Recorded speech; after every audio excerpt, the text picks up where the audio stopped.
All right, here we go. Lesson number 1. How's everybody doing? Still doing good? Yeah. Awesome. Well, I'm excited to start the year off. We always kick off the same way each year where we restart the lessons and restart the steps, and that's a good thing, but it also can be a little bit of a dangerous thing because some of us have been around a little while, we get a little familiar. And there's a problem with familiarity is we kind of start to go through motions a little bit. So I want to talk a little bit about that as we kick off lesson 1 tonight and talk about denial because everyone here is at a different stage, a journey in their life. We're each at a different, we've been through different things, right? But we're all here, but we're at different stages of those steps. And I want to encourage each and every, no matter if this is tonight, if this is your first time here, or if essentially at the beginning of the year you made some resolutions or some things that you said, okay, I need to clean up my side of the fence here in this area, that's great. Or if you're someone who's been here 5, 7, 10 years, that's great as well. There's always things that we have. Sometimes I think the danger is that we think through Celebrate Recovery is that we clean some of the major things up, and then we think we're good. We think we got it, right? We think, okay, I took care of the major stuff, the stuff that was really causing a problem. But what about the other things? And I want to share some verses with you in regards to that. So no matter where you are, we each have some things that we can glean tonight from the lesson and through going through the steps again, no matter how many times we've been through them. So we've addressed some of us some major things, and some of us still got some major things going on in our lives. But regardless of where we're at, I just want to encourage you to submit yourselves to God. And this is the hard part, is to have that submission. Psalms 139, 23 and 24 says, "Search me, O God, and know my heart. Try me and know my thoughts, and see if there be any wicked way in me, and lead me into the way everlasting." You can't be led unless you submit yourself. You can't be led unless you say, God, I'm in for this again. We've been through this before, but what else is there? So we're asking God, we're proactively and intently saying, God, search me. Regardless of where you're at in the journey, this begins with principle 1, which is realize I am not God. I admit that I am powerless to control my tendency to do the wrong things and that my life is unmanageable. And the corresponding verse is Matthew 5:3. Happy are those who know they are spiritually poor. And then step 1 is we admitted we were powerless over our addictions and compulsive behaviors, that our lives had become unmanageable. And the corresponding verse is Romans 7:18. For I know that good itself does not dwell in me, that is, in my sinful nature, for I have the desire to do what is good, but cannot carry it out. So how many understand that we do things that we wish we didn't do? All of us probably can say that, right?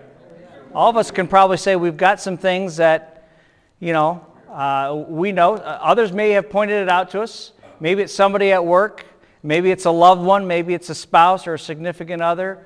Or maybe we can just tell based on reactions that, hey, I've got some things in my character that are too abrasive or not what God would have me to have. And so we have character defects that we carry with us that we wish we didn't have. And so before we begin this journey together, we have to ask ourselves, am I going to let any past failures prevent me from taking this journey? Because a lot of times we look at what has happened in the past and we're afraid to take steps into what lies ahead. Are you afraid to change? Or do you have fears of failure? Failures from the past, failures from something that maybe it goes way back in the past, or maybe it's a recent past. Failures from a relationship that didn't work out. Failures from something that happened in the family that damage has been done with a family member that you love, and is that holding you back? Is that some of the fear and it's easy to understand that. We live in a fearful society today. Right now change is very scary because we don't know what change looks like in 2022 now that we say it that way, because it was 2020, that was kind of strange, and 2021 didn't seem like it was a whole lot better. So now we're taking into this new year, and we don't know what lies ahead. There's some scary stuff on the horizon, and we don't know what news story's coming next that's going to cause that fear and just to rise up within us. Hebrews 12:1 says, "Since we have such a great crowd of men of faith watching us from the grandstands, let us strip off anything that slows us down or holds us back, and especially those sins that wrap themselves so tightly around our feet and trip us up. Let us run with patience the particular race that God has set before us." One thing I need to point out, according to that verse, is God's got a race and a plan for each and every one of us.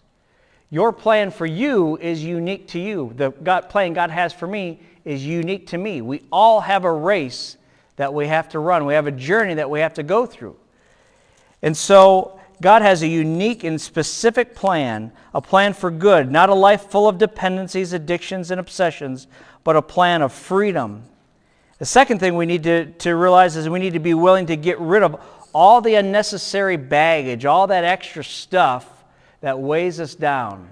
You ever go on a trip and take so much baggage, it's just like it ruined the trip for you? You got all that luggage, you're just going through the airport and you got so much stuff, you can't even wheel it up. I mean, you need to grab one of those carts that just, because you got so much stuff. That's what it is, kind of. We have stuff, and we got baggage that we carry each and every day. And, you need to be free of those things. You need to be unencumbered of those things. For many of us, our past hurts, hang-ups, and habits hold us back.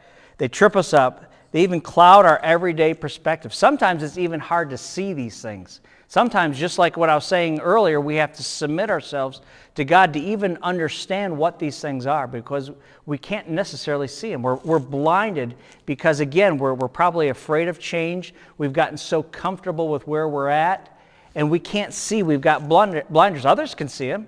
They can very clearly see, and we can see the damage that it's doing to others in our lives, but it's hard to see specifically what it is that's tripping us up. The lenses and the way that we see things, sometimes we only see things through our hurt eyes, through eyes that are hurt, our perspective. You ever seen something one way and you knew you were right, only to find out later you were dead wrong? Sometimes it's like that with our habits and our hurts, the things that we carry with us. They cloud our perspective so much that we can't even see, and that's where we have to, again, ask God. There are many ways we've all been hurt, right? Some of it's through abuses as a child and through relationships. That's such a common way. Some of it's through adultery. Some of it, like myself, through Christians or church or a pastor. People have been hurt at church. It's very easy to get hurt at church. This is supposed to be the ER for the hurting, and sometimes it ends up being not that. Sometimes instead of being the hospital for the hurting, it ends up being a place where people get further hurt. Because there's people here, there's Christians here, there's people like me here, there's broken people here. And sometimes, as we say, hurt people hurt other people. Our families cause us hurt, sibling rivalries, death of a loved one. I wrote down fights over inheritance. I've seen that in families. There's just so many different ways that cause friction and tension in relationships. So we all know we have hurts, right? We can all admit that. Each and every one of us has different hurts that we bring here today. I've got my own hurts. You've got your hurts. Your hurts are probably not my hurts. My hurts are not your hurts.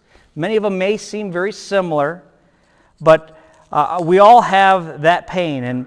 And I want to let you know that I empathize and with anyone who's gone through pain, because I've gone through it myself. I've become very, aware of what that feeling is like. But we also have to understand that we've been through different experiences, and we're not here to compare who's got dealt a worse deck of cards than somebody else, because we could all do that. Each time, by the way, you think you have a worse deck of cards than somebody else, you always find someone that got dealt something a little bit different. And you're like, ooh, thank you, Lord, I didn't get that, because we all have stuff that we're going through. My pain is not exactly yours, and I don't know what you've been through, but I hurt for you if you've been through things that have caused long-term pain and long-term damage and clouded your perspective. But holding on to that hurt and not being willing to forgive the person who hurt you in the past is allowing them to continue to hurt you today in the present. And how many know that, and I've done this myself, where I've carried hurt for so long, and you look and you have to even think back to, like, when was that? Because it was so long ago, and it happened so long ago, but we still carry that, and we carry that into today. And so working through a Christ-centered program like CR with God's power allows us to find the courage, the strength to face our hurts, face our habits, and face our hang-ups. With God's help forgive us those that have wronged us. And by the way, you don't have to forgive them tonight. Now, it'd be great if you did, right? It'd be great if tonight you can be like, wow, I can walk out of here free. But just taking that step to say, hey, I'm going to work towards trying to forgive that person or forgive that situation that happened 1 year ago, 5 years ago, 2 decades ago. People carry stuff that long and longer. Just taking that step is this first step in the right direction. Because if you're bound by guilt, you keep beating yourself over past failures. You think that no one anywhere is as bad as you are, that no one could have loved you, the real you, and that no one could ever forgive you for the terrible things that you've done. A lot of these things are things that we've done, messes that we've made, the beds that we've created, the scenarios and circumstances that we've built for ourselves, right? So when we think that no one can love us as the way that we are, that no one can forgive us, that no one has it the way that we do, we're wrong. God loves us the way that we are, and God can change us no matter what circumstance. In fact, He looks for people, and this book is full of stories of people that are broken. Every single one of them. Moses, before he led the children of Israel, he was a murderer. He had murdered an Egyptian when he thought no one was looking. I mean, look at the children of Israel. That whole family is based on a man and 2 wives that he got tricked on his wedding day, and then there was rivalry as far as who could have the most kids, and ended up being 4 different ladies involved in one man, and a bunch of guys, a bunch of kids, and God said, yeah, I can work with that. I can work with that. I mean, the Bible is full of brokenness, full of, look at each and every person that you see. Look at the Apostle Paul. Look what God works with. Look who Jesus came to. He came to a bunch of coarse-talking, dirty, joke-telling fishermen, Cuss like sailors probably, And that's who he chose.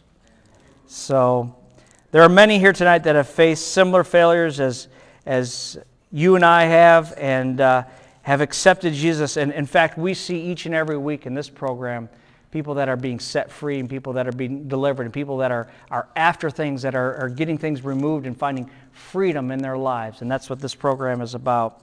Bottom line is, if you want freedom from habits, hurts, and hang-ups, you need to deal with your past and everything that comes with it, the bitterness, the shame, the guilt, once and for all. Isaiah 43 says, forget the former things and do not dwell on the past. You can't take hold of what's new if you have a death grip on what was. You can't take hold of what God has for you if you're still holding and clinging to what has happened in the past. That's where we have to release those things. So I know there's a lot that understand this. I know there's a lot that I'm talking to many that have found freedom, and many that are living daily in freedom, and who remember that former life and the encumbrances that they have. But I want to encourage those to take it a step further, to take it a little bit deeper, peel back another layer of that onion and say, God, what else is there? Because I may be living pretty good now, but there might be more for me out there. God might have more things for you, that a destiny that's even greater than what you think is in front of you right now. And so It's easy to fear for the future, and what we want to do is we want to really understand that any fear of the future and any fear of taking that next step forward is really us just having a lack of trust in God. So we need to put that trust that we have in God and say, hey, God, you brought me this far. In fact, you even helped me clean up all that stuff. I want to go for more. I don't want to go for good. I want to go for great. And then when I get great, I want to go for excellent. And we just keep pursuing and letting the mind of Christ change and renew our own mind. So what exactly is denial? Denial is having been defined as a false system of beliefs that are not based on reality and a self-protective behavior that keeps us from honestly facing the truth. And we learn that behavior real young, right? That's that coping behavior that we learn as kids that kind of just allows us to take the situation and the cards that I mentioned that we've been dealt and just kind of cope with those things and create a sense of security. For some of it, we didn't get a certain attention. For some of it, we had different pain that we were trying to block. Whatever it may have been, we developed these coping skills and these mechanisms to kind of deal with our own perspective of reality, and it seemed to suit us as we were young. But as we get older and as we grow older, our perception of ourselves and expectations now begin to be viewed through these lenses that are inaccurate and that are cloudy.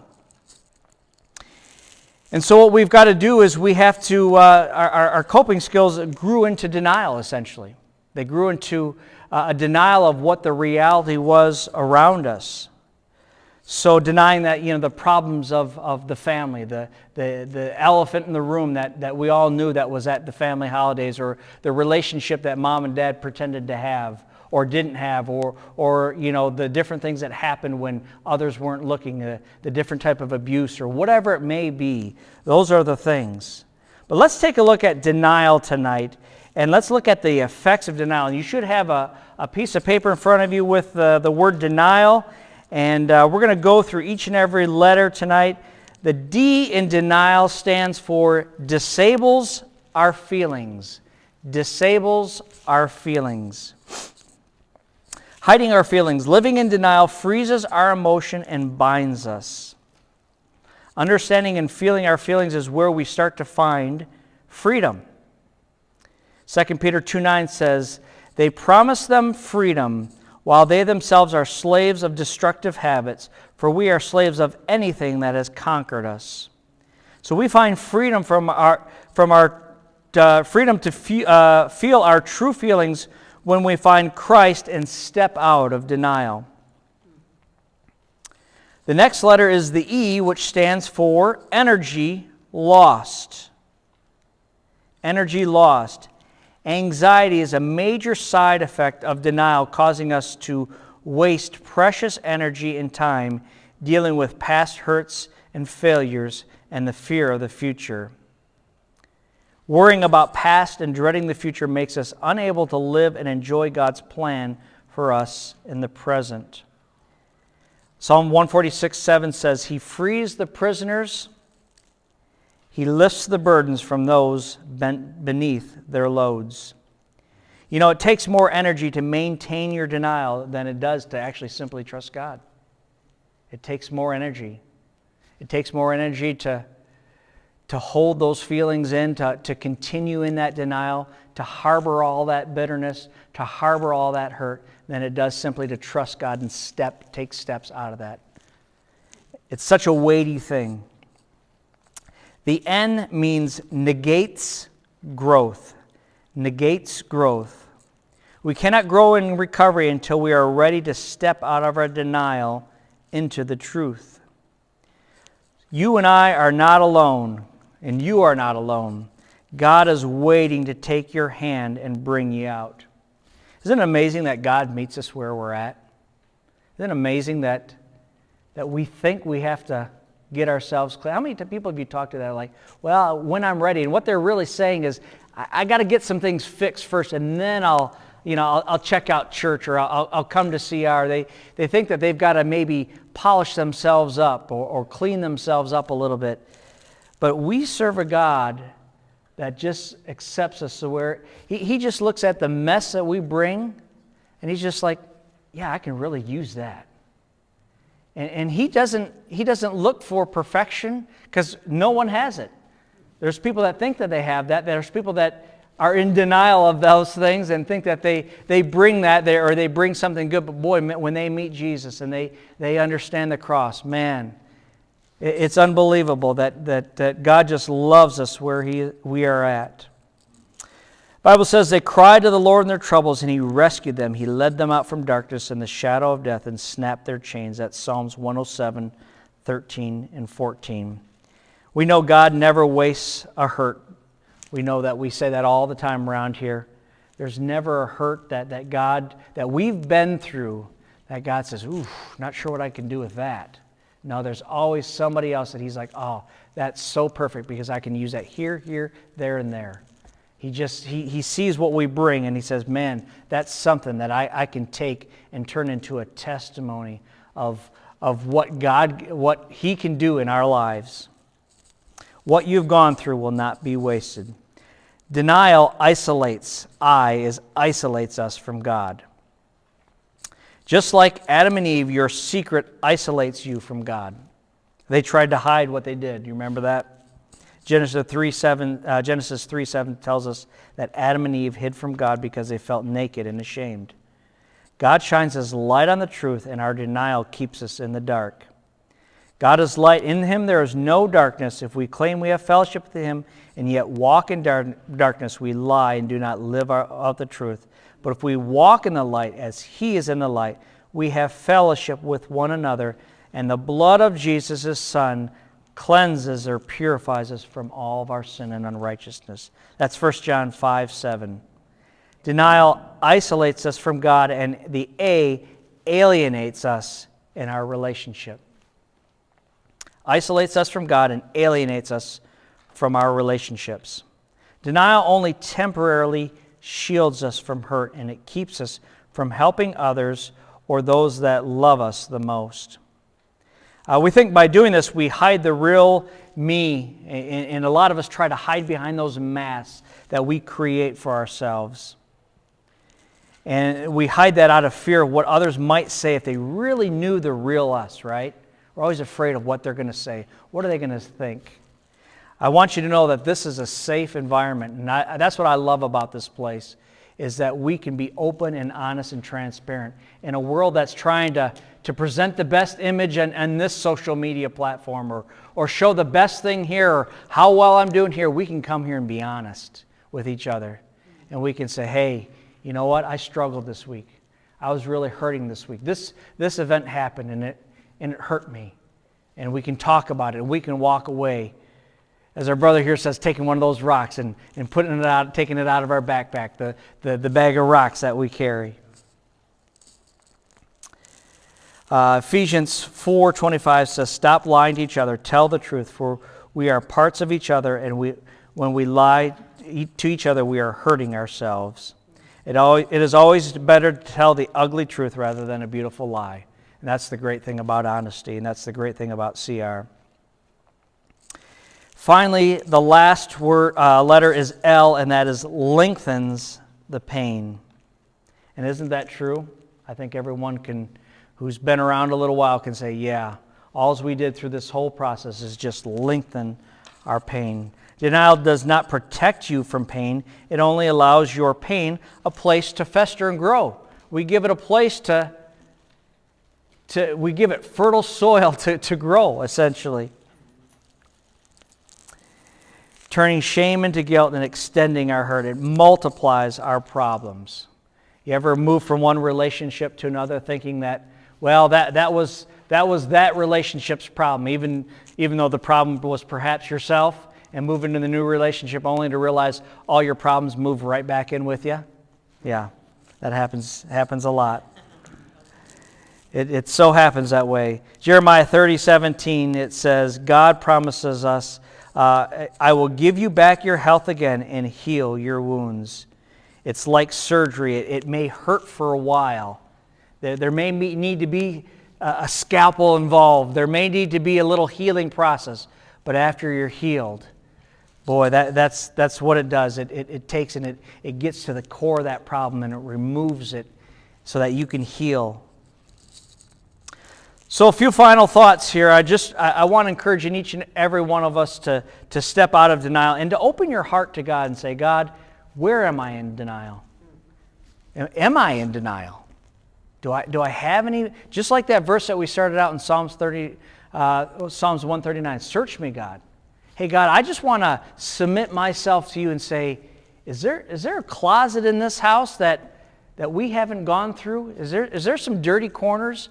Is there some stuff I got stored that I thought that no one will find is in the basement or up in the attic or wherever it may be that I've got stored away? Let's go ahead and let's open up those doors and let's start digging into that, because I want to live the life that you have for me. Hey, it's not easy. Taking off the mask isn't hard, but you found a safe place, and this is a place that you can start to begin to peel back those layers. This is a place you have people that care about you, who love you just as you are, just have you come with all the mess maybe that you brought through the door, and the mess that I brought through the door. This is the place for that. So Jesus tells us, know the truth, and the truth will set you free. That's John 8:32. So we need to step out of our denial so Jesus can step in with His unconditional love and take over in only the way that He can, and love us and forgive us and just take us to the next level, take us to areas of freedom that we never realized were possible. I hope that you'll do that this year, and I hope that with me as I do each and every year, that you'll have a year just like I said last year, like, wow, I didn't expect to see those things. But this year I'm looking for more. I want to subject myself to more and say, God, what other areas? That was good. It was a little painful what we went through last year. But you know what? I'm better off today for it. So let's go at it again. First of the year, let's go at it again. Let's go through these steps. That's step one. Okay, God, I'm not you. You know what I have in there, and let's go ahead and take a look at and find the shot light of your love in these places. I hope you got something out of that. I hope that is your disposition this year. And I think next we'll do the 8 principles. Yeah.